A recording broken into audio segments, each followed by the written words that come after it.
અને કરાવડાવ્યું। હા, અમારી અંદર ઉગ્રતા લાવવાનો અને ઘર્ષણ થાય એવા પ્રયાસો ખૂબ કરવામાં આવ્યા છે, પણ ક્ષત્રિય સમાજે સંયમથી એનો કોઈ પણ પ્રતિકાર આપ્યા વગર મત એ જ શસ્ત્ર એ સમજીને લોકો સુધી આ વાતને પહોંચાડી અને અમે શાંતિપૂર્ણ મતદાન કરો અમે એને લઈ ગયા।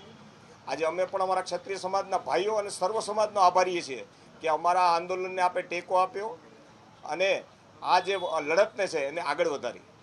આપે જે એક પરસોત્તમભાઈ રૂપાલાએ આજે માફી માગી એના માટે પણ ખાસ કહેવા માગું છું કે આજ સુધી ક્ષત્રિય સમાજના એક પણ સામાજિક પ્લેટફોર્મ પર રૂપાલા સાહેબે માફી નથી માગેલી।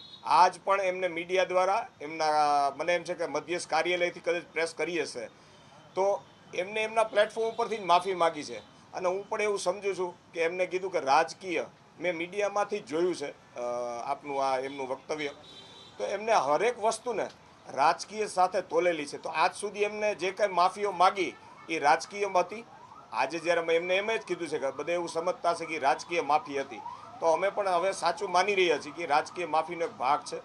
આજે પણ એવું દેખાઈ રહ્યું છે કે એક વ્યક્તિ માટે એમને જાજી માફી અને એના પક્ષ માટે માફી માગી હોય એવું મને દેખાઈ રહ્યું છે। ક્ષત્રિય સમાજ એમને માફી ક્યારે આપશે એ સંકલન સમિતિ અને મિટિંગમાં નક્કી કરવામાં આવશે। સંકલન સમિતિના જે કંઈ સભ્યો છે એ બધા એક મિટિંગ કરશે, શું કરવું, આગળની રણનીતિ શું છે અમારી એ પછી અમે જાહેર કરશું। આજે જ્યારે માફીનો પ્રશ્ન આવ્યો છે એટલે ક્ષત્રિય સમાજ એમની હરેક વસ્તુને સ્વીકારે છે। જ્યારે બહેનોની અસ્મિતા વિશે નબળું બોલે છે એ કોઈ સ્વીકાર્યના પાત્ર નથી અને અમે હરેક વાતને ભૂલવા તૈયાર છે। અમને હરેક લોકોએ આજ મારા સુધી પણ ધમકીના લોકોએ ફોન કરેલા છે, તો અમે એ પણ સ્વીકારવા માટે તૈયાર છીએ કે અમે એને સહન કરી લેવા તૈયાર છે। જ્યારે અમારી બહેનોની અસ્મિતાની વાત આવી છે ને ત્યારે કોઈ પણ કોમ્પ્રોમાઇઝ ક્ષત્રિય સમાજ કરવા માટે તૈયાર નથી। આ જો સાચા પ્લેટફોર્મ પરથી અને સાચી વાત કરવા માટે જો રૂપાલાજી તૈયાર હોય તો એમને આગળની પ્રવૃત્તિ કે આગળના કામોમાં એને બતાવી દીધું હોત કે એમને માફી સાચી જગ્યાએ અને દિલથી માગી છે। આજ પણ અમારે એક પણ બહેનોની એને માફી નથી માગી। આ બહુ સ્પષ્ટ દેખાય છે। એ એક વોટિંગ વર્ગને ખુશ કરવા માટેની આ પ્રવૃત્તિ કરતા એવું દેખાય છે।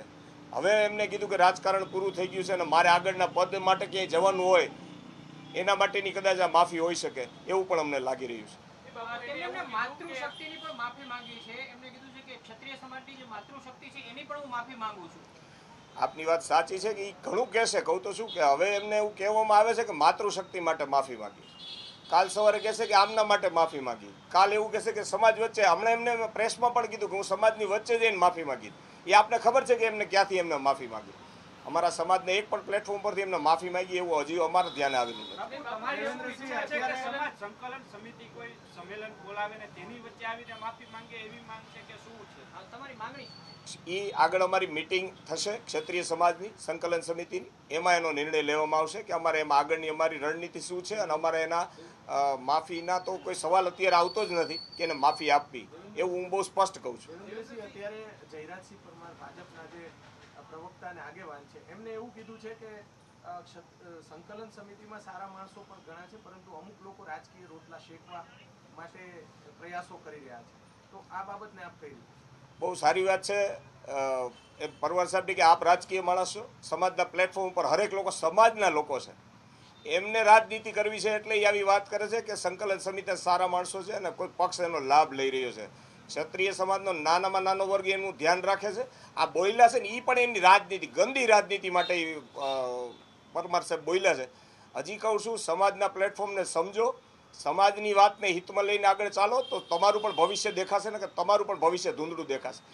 આની પહેલાં પણ એક એમનું ખરાબ નિવેદન હતું, એ પણ અમારા ધ્યાને છે। જો ક્યાંક મુદ્દો ડાયવર્ટ ન થઈ જાય પરમાર સાહેબને એવું અમારી પણ નમ્ર વિનંતી છે। ક્ષત્રિય સમાજના પ્લેટફોર્મમાં અમારે એવું કહેવાની જરૂર નથી કે કોણ સાચું ને ખોટું। ક્ષત્રિય સમાજનો હરેક વર્ગ સમજે છે કે એને શું કહેવાનું છે, શું જવાબ આપવાનો છે। એક પણ ઉશ્કેરણીજનક બાબતો બની હશે ને એમાં ક્ષત્રિય સમાજે સંયમ રાખ્યું છે।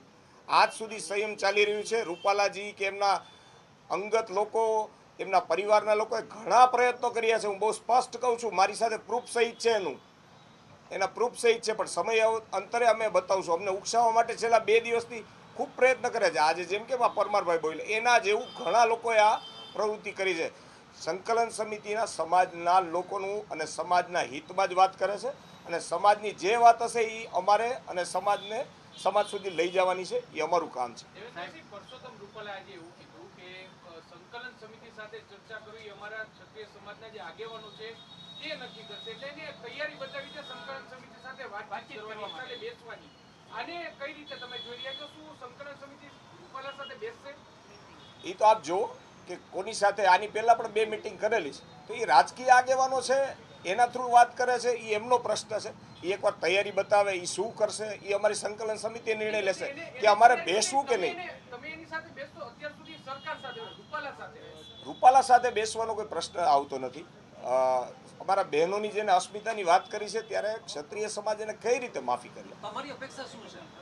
અમારી અપેક્ષા હંમેશા બહેનોની અસ્મિતા જળવાય ને એ અમારી અપેક્ષા છે. ચૂંટણી પૂરી થઈ ગઈ છે, મતદાન પૂરું થઈ ગયું, 4 તારીખે પરિણામ પણ આવી જશે. જે આવે તમારું આંદોલન હવે શું થશે? કાયમી રહેશે, વિરામ થઈ જશે, અલ્પ વિરામ આવશે? ક્ષત્રિય સમાજની અસ્મિતા ઉપર આ ઘા થયો છે. આ 40 દિવસનું આંદોલન એક આપણે જોયું છે કે રાજકીય પાર્ટીની સામે લડત આપતું, આવડી મોટી સત્તા સામે લડત આપનાર ક્ષત્રિય આંદોલન હતું. અને જ્યારે આપ એવી વાત કરો છો કે આંદોલનનો શું થશે, એ અમારા જે કંઈ સંકલિત સમિતિના સભ્યો છે એ એનો નિર્ણય લેશે કે અમારે કેવી રીતે આંદોલનને આગળ ધપાવવું. બાપુ, મીટિંગ ક્યારે મળવાની છે? આજે જે માફીનામું માંગ્યું કે સંકલન સમિતિમાં ચર્ચા થશે, આપણે જે વાત કરી રહ્યા છીએ, સંકલન સમિતિની હવે આગામી બેઠક ક્યારે મળવાની છે અને ચર્ચા શું થશે? એ બાબતે હજી અમારી કોઈ ચર્ચા થયેલ નથી કે અમારી આગામી મિટિંગ ક્યારે છે. હજી તો આપ સમજો છો કે આજે પોરો લેવાનો દિવસ હતો અમારે, અને આજે રૂપાલાજીએ પાછા અમને દોડતા કર્યા છે એવું અમને દેખાય છે. એના કરતાં અમને પણ થોડુંક શાંતિથી વિચારી અને શાંતિથી અમે આગળ વધીએ એવી અમને અપેક્ષા છે.